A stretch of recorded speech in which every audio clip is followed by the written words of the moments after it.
Hello and welcome back to another video. If it's your first time here, my name is Lachey, and if it's not your first time here, then thank you so much for coming back. In today's video, we're going to be doing popular books and some not so popular opinions. Most of these books were like very popular on TikTok, Book Insta, wherever you see social media. These books are like heavily promoted and well loved, and there are some that I just have a different opinion on. Obviously, we all have different things that serve us and that we like. Yeah, what rocks my boat and keeps my boat floating might not rock your boat or keep your boat floating. So yeah, we're just gonna go into today's video. I actually already filmed this today. Most of these books I don't hate. I just didn't feel that they were that exciting.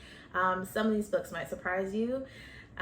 Most of them I don't think will. But I respect everyone's opinions on their books. So without further ado, let's get into the video. The first books we're going to be talking about, I guess we'll do like rocks my boat, doesn't rock my boat. All right, are these two very popular books, definitely well loved. Both are colorful, giving rom-com and spice at the same time.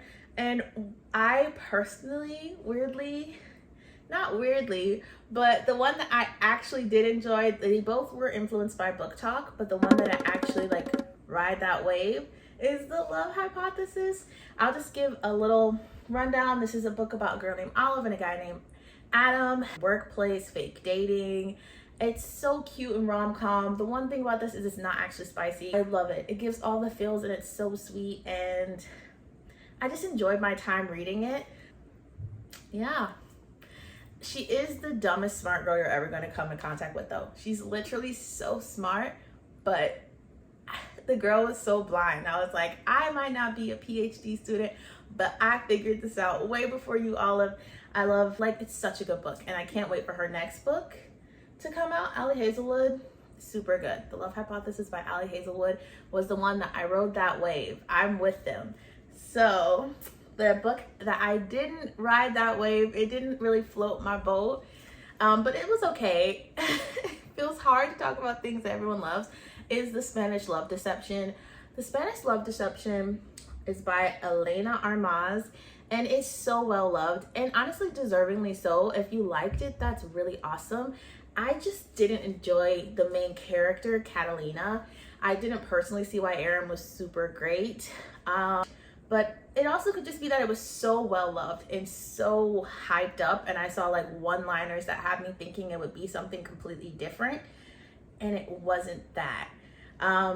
Most of the time they're not in Spain for the wedding. A lot of it is them at work and her still disliking him.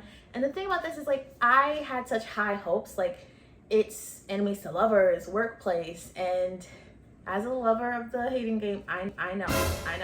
I thought this is gonna be great, but it just didn't do it for me. I'm not completely sold off of the author, though. I will be reading the American Roommate Experiment, I believe that's what it's called, that's coming out, and it's like, but I appreciate that it was well loved by people. It's not bad. The next book I want to talk about are these two by the same author, which is really fun and cool. And one of these really rode that wave. I was riding the wave, and the other, I was on some flat water looking for a wave. One that I really love is Electric Idol, but let's talk about Neon Gods first. This is a ongoing Mount Olympus series, modern retelling. The first book is Neon Gods. This was all over everywhere. If you saw any book media, this was there. It's unspeakably hot, and it's following Persephone and Hades. She has to run to the river Styx, finds Hades. It's not unspeakably hot. There's just a sex club, and she's an exhibitionist. She's into exhibitionism. And I didn't dislike it that much. It wasn't unspeakably hot, and I enjoyed it in some senses, and in most senses I was like, it's okay, and that's okay. I didn't like that he wasn't that dark of a person. I didn't like that. It was hard for me to like let go of, I love Greek mythology and retellings, but this is more like celebrity, social media. It's like a last name. Like Zeus isn't actually like Zeus with power he has power, but it's social and political. But he's not like lightning, or, you know, Persephone doesn't make things grow. It was a little bit for me to get used to that world, and it wasn't that bad because Electric Idol, I truly love. I rode this wave into shore. I personally love this one so much more. It's arranged marriage. It's I Was Supposed to Kill You. And it's a lot more social media, which is why I think some people don't like it. But I just like this one, and I love Eros and Psyche, and I just felt like Hades and Persephone they are cute. I'll see lines and still be like, why didn't you enjoy this that much? But it just wasn't for me. It was for others. It's like, wasn't giving. That's all I'm saying. For me, Unspeakably Hot, I wanted like more. And it's just like y'all are in a club with a whole bunch of other people. You're not even on stage. And it's unspeakably hot. You're in the shadows. And I know people were like peeking over, but that's not the same. But it's okay. It was okay. It was okay. So Neon Gods did not ride that wave, but I definitely rode that wave for Electric Idol. And I do like Katie Robert. But I also feel like, weirdly, I have such a 50-50 relationship. Loved Electric Idol, didn't love Neon Gods, didn't love Wicked Games, but I love some of the novellas. So she's just someone who I'm sometimes with, and other times I'm not like there with her. Another same author that I really felt strongly about, this is Sierra Simone. It's a trilogy about the Bell brothers. I don't own the last one. I bought Priest. I was so excited about it. You saw this everywhere, okay? You saw this everywhere, and I was like, okay, let's dip. I will say, I think I just didn't find this at the right time, and there were a lot of different reasons why I don't think I was able to enjoy my experience. One, I was raised religious, so like my mom took us to church, and it was hard to think taboo. Two, it is quite taboo, and I wasn't used to that, so it was like at the beginning of my Spice career. I haven't read smut for a whole year yet, so there's still a lot of things that are just like still kind of, you know, scary for me. Not scary, but like uncomfortable for me, and this was one of them, dealing with the church, especially when you find out Tyler and all of the Bell brothers and that whole family's relationship with God and the church, and the reason that it's so different, but all are very like passionate about their points of view. And so this made me uncomfortable. And 3/4, it's singular POV, and it's a man's POV, and I was like, I don't like it here. So I didn't ride this wave. My boat stayed in the middle of a lake, and I was just waiting for someone to come out and find me, take me back to shore. I don't know where this metaphor is going, but I did not ride that wave. On the other hand, Sinner, I love this book. I will talk about Sean Bell endlessly. He is an atheist, whereas Tyler was a priest, and it's like forbidden romance. He's supposed to be chaste and celibate, and he's not, and does a lot of simple things, but I DNF'd. So I would give it another chance. Like I said, I was very fresh and green, so that whole thing were just so many levels of it I wasn't ready for. But by the time I got to Sean Bell, I was like, this is magnificent. It's genuinely beautiful. Like, I would want my mom to read it. We're not going to talk about everything that happens in it, but it's truly like got a lot of great points on religion, and I think it's beautifully done. I love Sean Bell. Age Gap Brother's Best Friend. It's wonderful.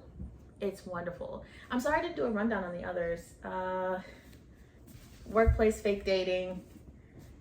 I feel like I did one for Enemies to Lovers, Workplace, Fake Dating, and the other ones I think I did a little breakdown on. Hades Persephone retelling, Exhibitionism, I Was Supposed to Kill You. I did it. But anyway, Brother's Best Friend, Nun and the Atheist. It is beautiful. I really love this book. Like, I love Sinner. There's so many quotes I think about all the time, not just in like, oh, it's so hot, which yes, super spicy, but on deeper levels as well, the conversations that are had, the points that are brought up, because he is like an atheist, but he used to be the most devout, and it's just super beautiful. So, and these are only books that I've read from Sierra Simone, so I'm still at like 50-50. Loved this. still single POV, still a man, but still like man's POV, and very not too taboo. I think the church really got me in the first book, especially with the being a priest and the words and stuff. But it's there. Her writing's good. It was just me, I think, for priest, but it couldn't ride that wave. This one will continue to ride that wave like for such a long time. The next two, I don't have the physical copy of one, but I loved it a lot, and I feel like a lot of people, these two are both sort of in the same ish category. I tried to keep things in the same category as the Atlas 6 versus the Invisible Life of Ada LaRue. Both of those were very popular and promised a lot, and both of them I feel like people have a lot of strong opinions about. I did not ride this wave. This is the Atlas 6 by Olivia Blake, and it promised so much. It promised a Alexandrian society and 6 magicians. Only 5 would continue to the next level, or 5 would, I guess, get to be invited into the secret society completely. They all have rare powers. 2, Libby and Nico, literally can feel the amount of space that the other person takes up in the universe. And they went to school together. They were school rivals. And I feel like it promised so much, but I just didn't know. They all feel like psychopaths. Like, that's how I can describe it. None of these characters feel human, and not in like the cool, like they're elven, that's why they don't show that much emotion. Like, they just have magic, and all of them for some reason don't connect to other humans. All of them have a lot of character, but they don't feel like a character. It feels like the buildup of a character, like, oh, they're very strongly opinionated, they're powerful, they're manipulative, but they don't feel like, I need it fleshed out. I'm very character driven in stories. I love finding the human in people, and I don't usually have to find the human in people, and I truly felt like I couldn't find the human in these people. That's not to say that I didn't like it. There are many things that I quoted and like, tabbed, because I feel like a lot of this was cool, but like, it didn't feel like it had a straight line. Like, they literally made a black hole and had like a threesome, but also there was no character development, no friendships were made. That's just like human. You're living together in the same place for a year, and none of you guys connect. It was just not exactly for me. I couldn't catch the wave. I literally wrote in my notes after I read it, it made me feel dumb. It feels like convoluted, like it's trying to be intelligent. And I guess like the words were and the things are happening, but like there was no heart to any of these people. I still am not sure what our huge plan is. I just thought it would be a lot more fantasy than it was, and that's okay. That's not to say I won't be reading the next one. I enjoyed some parts of this, but I just feel like it just didn't follow. I would love for someone who loves this book to express and tell me how they felt about it. I think I could take it in from them and see it from a whole different perspective. Most of these books, I feel like I've tried to be fair to, and it just wasn't for me. But this one specifically, I want someone who's obsessed with it to be like, you don't see it? And then tell me what they see and how they felt. And I would be like, oh, I think I could appreciate it. But I don't think a book should ever make you feel dumb. And this book made me feel like I was missing something. And I almost felt like everyone who said they liked it just liked it because it made them feel smart. But I also didn't hate it. And I will be trying to read the second one. Something happened at the very end and I was like, oh, cool. But I just feel like I want more character. It's not character driven, even though they're very strong characters. Like, all of these people are very strong, powerful. I love the art. I love the cover. I know it sounds weird, but buying it was worth it just for getting the original cover, and it's very pretty. And I love so many of the quotes. I mean, even the beginning, the thing, it says, the moral of the story is this: beware the man who faces you unarmed. If in his eyes you are not the target, then you can be sure you are the weapon. And I just wanted more. I mean, and everybody felt like they're very strong characters. I love so many of them. I love Parisha. Literally want to be her. I know she's a bad person. Everyone feels like a bad person as well. Libby's the only person who has some sort of like, oh, I'm kind of awkward and I have humanity, and they all like make fun of her for it. Like, at one point they make fun of her for asking questions. Isn't this like a academic place, but I'm intrigued enough to continue. I didn't dislike this enough or any of the others that we talked about enough to not read the author again. And most of the times I do blame me. There's truly a certain kind of like magic with reading and being a reader, to where sometimes there's a kismet, especially mood reader, where you find things at exactly the right time. I'm certain there are some books that I've read, and if I'd read them sooner or later, I would have had a completely different experience. And some books where I feel like we would have found each other no matter what. And some books that you really just read at the right time, and it's such a gift for that reason. And that brings us to the one that I actually did ride the wave for, and that was The Invisible Life of Ada LaRue by V.E. Schwab. I absolutely adore that book. I feel like a lot of people feel that it's boring, but that's such, to me, an unfair and almost rude and cheapened way of experiencing that book. It's a life, and I don't think a life can ever be fully boring. The Invisible Life of Ada LaRue is basically about a girl who wants to live a certain life and travel and see the world, and obviously not projecting at all. And she is in her 20s now, and her parents are like, it's time to stop dreaming. And I love so many of the quotes from that book as well. She has an older woman who's taught her how to pray to the gods, not in church, but the gods of like the universe, of the earth and all this, you know, but warns against ever praying against the gods who answer after dark. And one day they're like, you have to marry this man. He's lost his wife. He has 4 kids. And this is not the life she wants for herself. And she runs into the forest at like the edge of dawn and gives her most valued possession, which is the ring her father made for her. And it goes from there.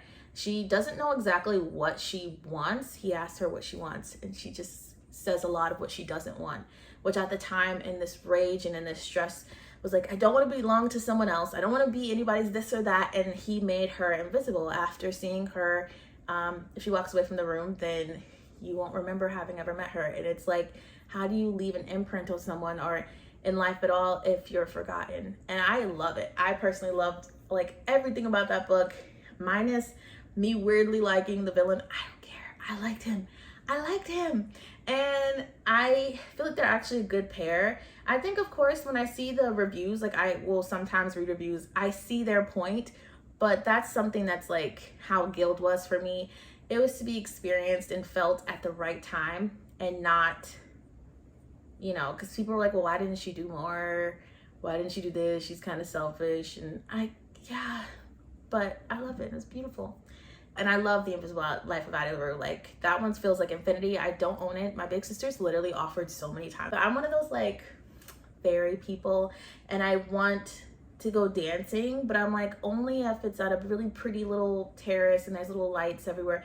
I'm a very like magic and perfect timing type person, which is kind of annoying even for myself. So I think I need someone to like buy it, annotate it, and like give it to me, and it'll feel very special because I got it from the library. And I'm annoying that way. I'm sorry. At least I can confess and admit to that. But for me, I just want it to feel special. Like, I don't want us to be at Target and then you go, oh, I'll buy it. I want someone to like pick it up, annotate it, and like give it to me. No one's gonna do that. Actually, someone's offered, but here's the thing. I think she'll hate it, and I don't want her to hate it and hate that whole experience. So I was like, let's just read a book we both like. We both like the same types of rom-coms, but you know when something's so special to you that you're like, no, maybe don't read it. It's hurt me enough, okay? I've told so many people to read Beach Read, and 2 people have reported like, I didn't like it. It hurt, it stabs me right in the heart. Anyway, the last book that I saw everywhere on TikTok, these aren't really similar, but I couldn't find similar vibes. Raspadic by Laura Thalassa and Daisy Jones and the Six by Taylor Jenkins Reid. Both very popular, and I don't know if they're both very beloved. I believe this one's beloved. This one, I think I've just seen a lot of like Spice Talk or Smut Books recommendations, and I could not ride this wave. There's so much that made me so uncomfortable in this book. I would look up the trigger warnings and slight spoilers, but number one, I don't think she's talked to a Black person maybe ever. This person just speaks, her name is first of all Temper, and every beginning of the sentence that she speaks is like, bitch. And also, I just didn't enjoy it. She's 15, turned 16, and also I think it's just the contents. I didn't know Spice So I got this at a time where I was very green, but even still thinking back on it, it doesn't sit right with me because he's hundreds of years old, I believe, or maybe he was even thousands of years old. And I know that's very popularly done. And she's 16. Normally people wait till 18, but again, pretty popular trope, especially in fantasy. And on the surface, this has a lot that I love. It's giving fairy, and Calypso's part siren. She has made a lot of bargains with the bargainer, who's a fae prince, fae king, apologies. And he's come to collect them all. But what you don't know is it's going from past to present. She was 15 and went to 16. It starts with, spoiler alert, spoilers, assault and her getting out of a bad situation with her stepfather. Her mom's passed, so she goes to an all-girls school, like a private school. I don't know if it was all girls, but together it just felt very ick for me. It didn't work for me. And then again, there's also Temper, who genuinely, I can't make this stuff up. And there's a whole nother thing with like these girls missing and they come back pregnant and she has to help because he has a taste for one book. That I will say, first of all, me and my sister fought so hard to find this. We went to Barn. I don't know how we even got it eventually. I think probably just Amazon, but this is when I was really new, so I didn't know to just go to Amazon. But I just didn't. I saw it everywhere, and it's not even that spicy. I'm telling you, his name is Desmond. That's the bargainer's name. I forgot it. But it made me feel ick, especially if you add SA at the beginning of a book. And then have her only comfort, her only friend, her only person who she is very intimate with. Just not even like, obviously not sexually, but like intimate, and like saying your fears and saying, I need you here because I'm scared, and laying in bed together and bargaining all. It made me uncomfortable. It wasn't for me. I will not be finishing this series. And this is the one that I'm like, book talk. Why? First of all, it's not even that spicy, but like, why? I will say if you enjoyed it, you found a home in it, or it made you feel some type of way, awesome. And I changed my opinions. Like this book, loved it. Loved Touch of Darkness. But now I'm like, it's okay. I don't like what I used to like. I loved John Green when I was younger so much. I was like the deepest teenager ever. I was like, I go to seek a great perhaps. Looking for Alaska was my life.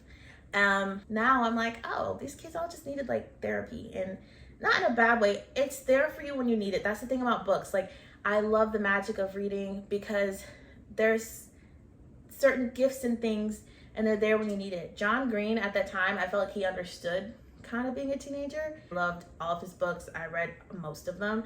And now I'm like, when I think about trying to read one again, I'm like, oh, I don't think I could do that. I don't think I'm interested. And the same goes with like Colin Hoover. Like, they're there when you need them. And then one day you're like, oh, I'm kind of past this. Also, okay, the last book that I actually did not ride this wave, actually wanted to run away from the ocean after this. I wouldn't consider ocean like a lake. I was like, no, thank you. This is the only one that I have true negative feelings about, and that's my personal like take on this. It's very beloved, but as much as I love fae and stuff, it didn't have enough magic.